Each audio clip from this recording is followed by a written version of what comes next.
영국의 웨스트민스터 사원에는 영국의 왕과 위인들의 묘비와 기념비들이 모여 있습니다.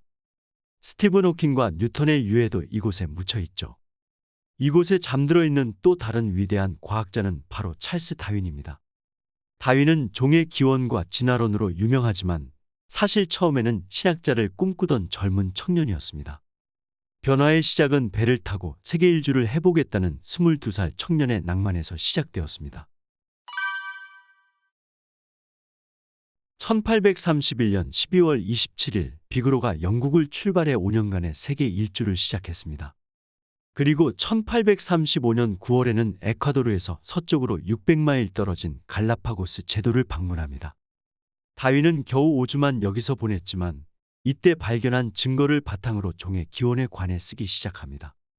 다윈은 갈라파고스 군도에서 핀치새를 보고 진화론의 영감을 얻습니다. 핀치는 갈라파고스 섬에서 서식하며 열매를 쪼아 먹는 작은 새입니다. 다윈은 핀치를 관찰하던 중 섬마다 핀치의 부리가 다른 것을 보고 이상하게 생각합니다.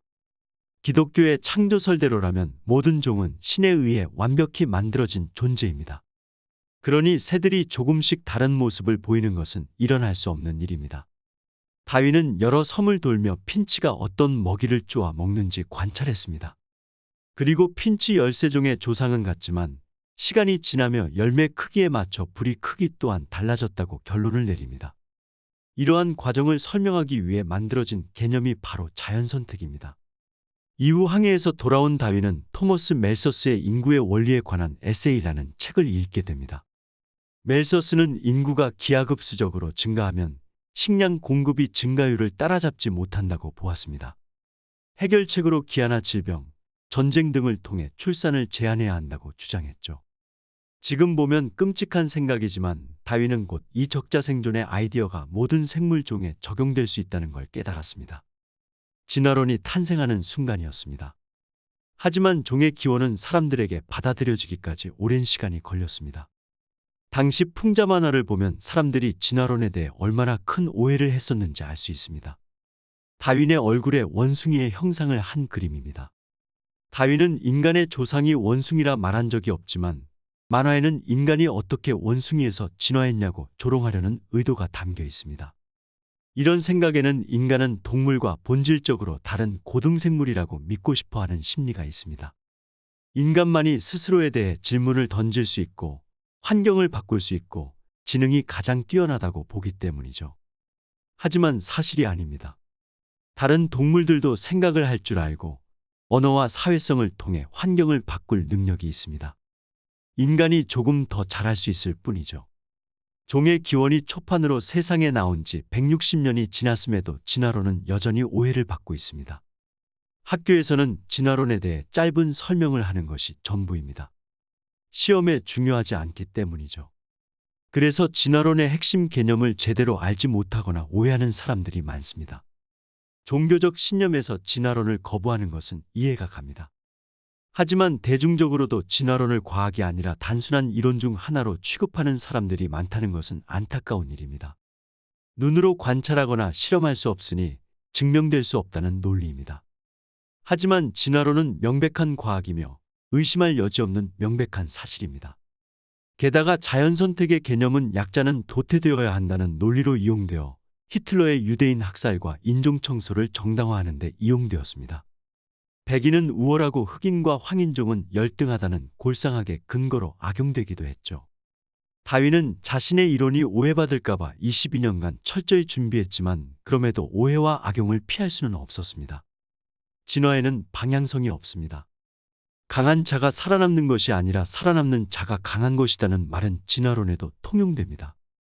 진화란 DNA의 복제 오류로 인해 나타난 우연한 돌연변이가 환경에 더 잘 적응하기만 한다면 개체군 내에 퍼져나가 그 종의 일반적인 특성이 되는 것을 말합니다.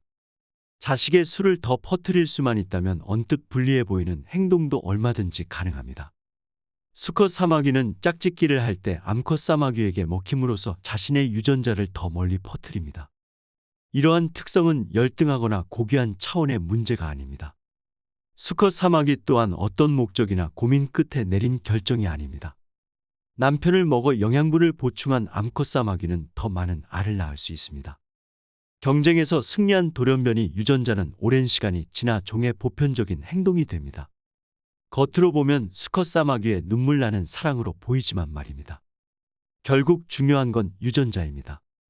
진화의 핵심 단위는 유전자이며 진화론은 어떻게 특정 행동을 유발하는 유전자가 종의 보편적인 형질이 될 수 있는지 탐구하는 학문입니다. 이 개념을 대중적으로 쉽게 설명한 책이 바로 진화생물학자 리처드 도킨스의 이기적 유전자입니다. 도킨스는 인간을 포함한 모든 생명체는 이기적 유전자의 자기 복제를 위한 생체기계다라고 말합니다. 너무나도 냉정하지만 그만큼 아름다운 표현입니다. 개개의 생명은 수명이 너무 짧아서 진화의 시간을 따라잡지 못합니다. 종의 형질이 바뀌려면 최소 수천 년에서 수만 년이 지나야 합니다. 도킨스는 유전자의 관점에서 설명을 쉽게 하기 위해 이기적 유전자라는 비유를 꺼내든 것입니다. 하지만 도킨스 또한 다윈처럼 오해를 피하지 못한 것 같습니다. 오히려 더 큰 분노와 혼란을 일으키고 말았습니다.